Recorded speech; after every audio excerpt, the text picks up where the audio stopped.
എല്ലാവർക്കും നമസ്കാരം. സിദ്ധവിദ്യ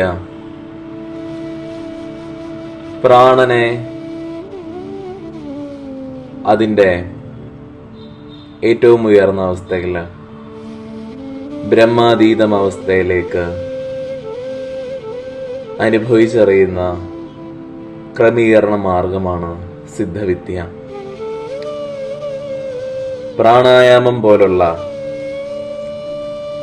നമ്മൾ മെഡിറ്റേഷൻ എന്ന് പറയുമ്പോൾ നമ്മൾ ചിന്തിക്കുന്ന ഇടതു മൂക്കിൽ നിന്ന് ശ്വാസം എടുത്ത് വലതു മൂക്കിലേന്ന് വിടുന്ന ഒരു പ്രാണായാമ രീതിയാണ് പ്രാണവിദ്യ എന്ന് നമ്മൾ ധരിക്കും. അതല്ല പ്രാണരീതി.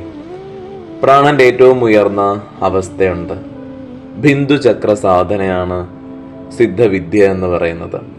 അത് പ്രാണായാമം ചെയ്യുന്നതല്ല, പ്രാണനെ ക്രമീകരിക്കുന്ന ഏറ്റവും ഉയർന്ന ആജ്ഞ എന്ന് പറയുന്ന ചക്രത്തെ പൂർണ്ണമായിട്ടും മാസ്റ്റർ ചെയ്യുന്ന ഒരു വിദ്യയാണ് സിദ്ധവിദ്യ.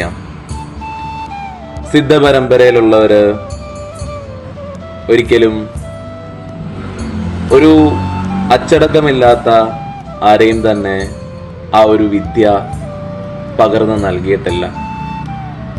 ഒരു ഗുരു സിദ്ധനാണെങ്കിൽ, സിദ്ധ പരമ്പരയിൽ വന്നിരിക്കുന്ന ഗുരു പരമ്പരയുടെ അംശമാണെങ്കിൽ, ആ ഗുരുവിന്റെ ദീക്ഷയിലൂടെ തന്നെ ബിന്ദുചക്രം ആക്ടിവേറ്റ് ചെയ്യുകയാണ്, കുണ്ടലിനി ചൈതന്യം ഉണരുകയാണ്.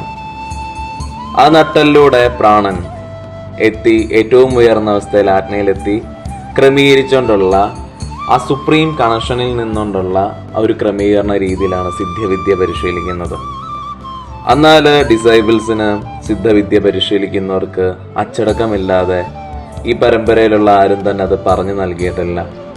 ബ്രഹ്മമുഹൂർത്തത്തിൽ എണ്ണിട്ട് 3 മണി മുതൽ 6 മണി വരെയുള്ള സാധനാ പദ്ധതിയും, ഉച്ചയ്ക്ക് 12 മണിക്ക് ശേഷം മാത്രം ഒരു നേരം ഭക്ഷണവും, സൂര്യൻ അസ്തമിക്കുന്നതിന്റെ മുമ്പേ എന്തെങ്കിലും ഫ്രൂട്ട്സ് എന്തെങ്കിലും കഴിച്ചു കഴിഞ്ഞാൽ പിന്നെ സൂര്യൻ അസ്തമിച്ചതിന് ശേഷം ഒന്നും കഴിക്കാനും പാടില്ല.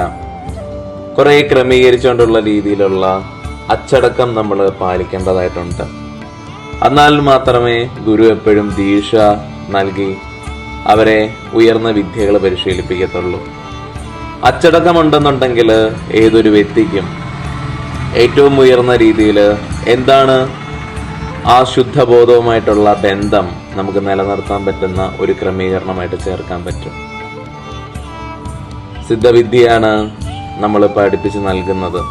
എന്നാൽ ആദ്യ ക്രിയ കർമ്മമുക്തിക്രിയയും, ഇടനാടിയെ ശാക്തീകരിക്കുന്നതും അതിനുശേഷം പിങ്കളനാടിയെ ശാക്തീകരിക്കുന്ന ശക്തി മാനിഫെസ്റ്റേഷൻ എന്ന് പറയുന്ന ഒരു ക്രിയയും, അതിനുശേഷം അർമുഖക്രിയ ദിവസവും പരിശീലിച്ച് ഏകദേശം 108 ദിവസം പൂർത്തീകരിച്ചതിന് ശേഷമാണ് നമ്മൾ ദീക്ഷ മാർഗത്തിലേക്ക് കൊണ്ടുവരുന്നത്.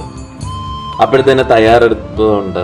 ഒരു എന്താണ് ഇതിൻ്റെയൊക്കെ ഒരു ഓരോ ലെവൽസ് എന്നുള്ളത് നമ്മുടെ അനുഭവത്താൽ, എൻ്റെ അനുഭവം എന്ന് പറയുന്നത്, എൻ്റെ അനുഭവം നിങ്ങൾക്ക് നൽകിയാൽ നിങ്ങൾക്ക് അച്ചടക്കം പാലിക്കേണ്ടി വരും ഉടൻ തന്നെ.